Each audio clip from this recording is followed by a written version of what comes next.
Derby County travel to Swansea on Tuesday night in what is a huge fixture for John Eustace and the Derby County squad. Now, obviously, if we look back to the weekend, Derby County fell to a 3-2 defeat despite taking a 2-goal advantage at Pride Park Stadium up against Watford. Now, in terms of that, of Swansea City, they haven't had the greatest of runs either. Now, we are going to take a look at everything that's going on in Derby County versus Swansea. We're going to take a look at what's going off with Carlton Morris as well. But if you have not done so already, make sure you hit that like button, hit that subscribe button, and turn on that notification bell. This is the Derby Digest. Let's get into it. Now, of course, the first thing that we've got to look at is injuries and suspensions. Now, it has now come to my attention as I'm previewing this game that Dion Sanderson is set to miss the next game.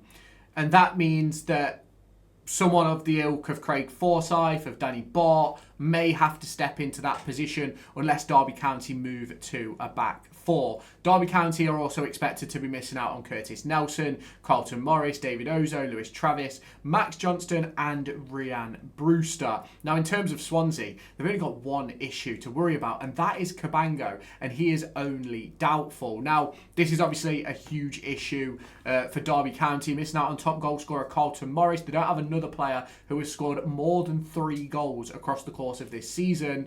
It's only Carlton, which is obviously a difficult position that we find ourselves in. Now, in terms of Derby County versus Swansea, there's lots of different things that we can look at. Now, let's take a look at the insights over on FootMob. Swansea City have scored 4 goals in their last 5, but they haven't lost to Derby in their last 5 meetings, with 4 wins and 1 draw.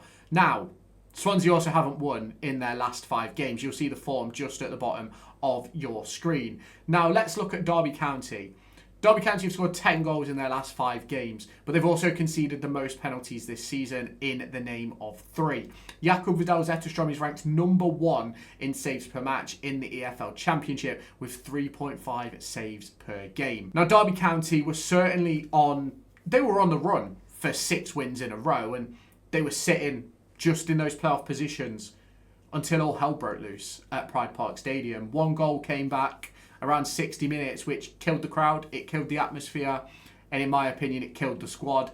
And realistically, I don't think the result is harsh on Derby. Like, I'm going to be completely honest, I don't. I think Derby County deserve to lose this game. I think if you look at the way the game went across the course of the 90 minutes, I certainly felt as if Watford were the much better side from start to finish. And I think that started off with the first 25 minutes. Watford were by far the dominant force. Obviously, Derby County did put themselves in a position where they went on to score 2 goals, take a 2-goal advantage through Sanderson and Langas. 2 really good goals, by the way. Don't beat around the bush. But ultimately, the most annoying thing about this fixture is obviously that Sanderson yellow card, but also Carlton Morris having to come off after 20 minutes. Now, I personally am expecting this to be months rather than weeks, but we will have to wait and see. And does that mean that we're going to see a change in shape for Derby County in that game? I'm not entirely sure. Now, in terms of Swansea City, they faced Bristol City in a huge game, which was won 3-0 by Bristol City. A very, very good performance with the likes of Jakobsen, Dickey and Hirawa picking up the goals. Now, if we look at the lineups, Swansea City play this 4-2-3-1 setup. They are set to appoint a new manager before Derby County face up in this game, but we'll sort of see if that's all completed and official. Now, it's one of those things for me where Swansea have certainly been on a downward step, but it's not for the want of trying. Obviously, 17 shots, 5 on target, 57% possession. It's not like they're a team that isn't having opportunities, that isn't giving themselves the chance to actually make things happen, in my opinion. It's just that they're giving up a lot of chances as well. But it's one of those situations for me where I certainly believe that both sides, Derby County and Swansea, although Swansea are coming in off the back of no win in 5, and Derby County are coming in off the back of 5 wins in 6, I think both teams are in a similar sort of headspace heading into this game.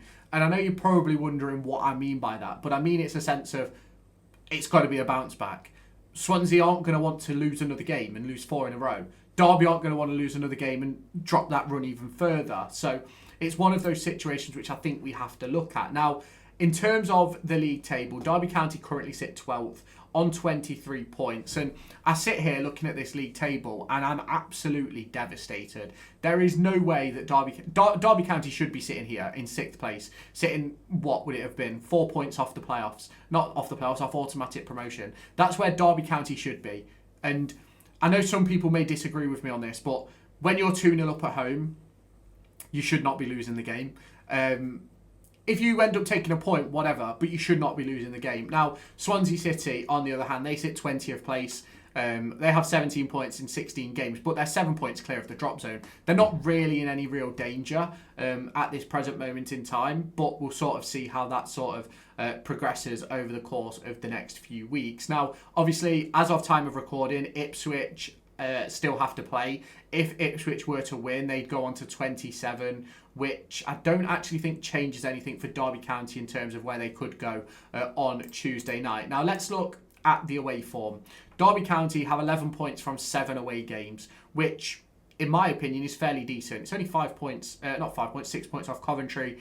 Puts us in a really good position. Now, let's look at the home form for Swansea. 19th place, 9 points from 8, so essentially 3 wins. Now, the important thing for Derby County here is that I think the way we play suits us better away from home.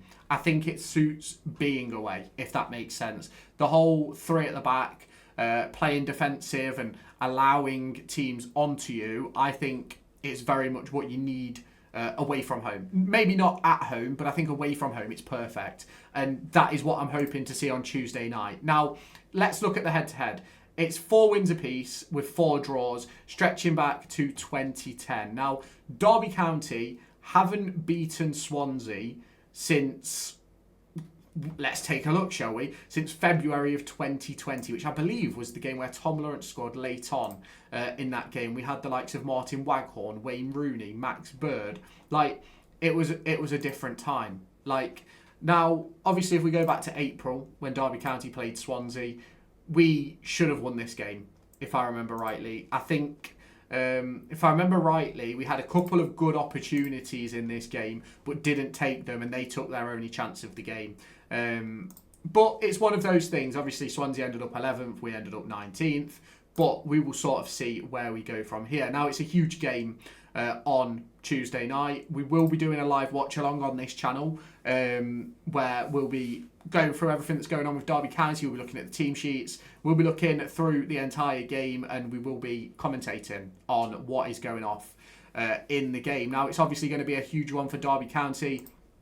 They've got some players to look out for at Swansea City, but is it really anything really to worry about? I'm not too worried about Swansea, but I guess that's complacency creeping in with how well we've been playing. Now, obviously, if they have a new manager, everything changes. They might not play the 4-2-3-1. They might play a completely different system, which means looking back at their previous games is largely irrelevant. Now, Derby County are going to have to make a huge decision. Who's going to replace Dion Sanderson, for one, because he is suspended? Who is going to replace Carlton Morris, because he's expected to be out with an injury? Do we go with Lars-Jørgen Selvison through the middle? Do we go with Ajimang? We're going to have to wait and see. Now, obviously, you can let me know your thoughts on this down in the comments if you have not done so already. Make sure you hit that like button, hit that subscribe button, and turn on that notification bell. Let me know your thoughts down in the comments. This has been the Derby Digest. I'll catch you next time. Bye-bye, guys.